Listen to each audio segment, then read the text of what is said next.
سيدي سمو الشيخ تميم بن حمد آل ثاني، أهلا وسهلا بكم في أجواء المملكة الأردنية الهاشمية. فحليتم أهلا ووطئتم سهلا ضيفا عزيزا على الأردن وجلالة الملك عبد الله الثاني بن حسين.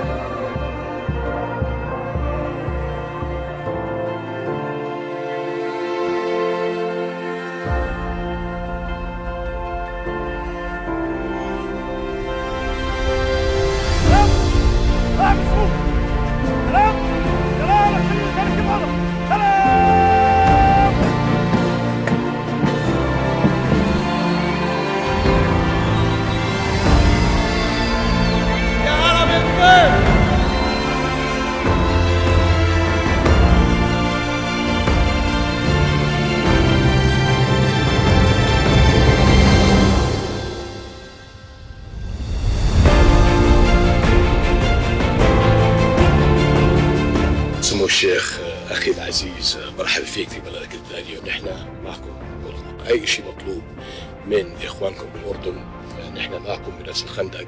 برحب فيك هون في الأردن والحمد لله على السلامة. شكرا جلالة الملك على هذه الدعوة، هذا الاستقبال، وأنا أشكركم وأشكر الحكومة وأشكر أيضا الشعب الأردني الشقيق على هذا الاستقبال.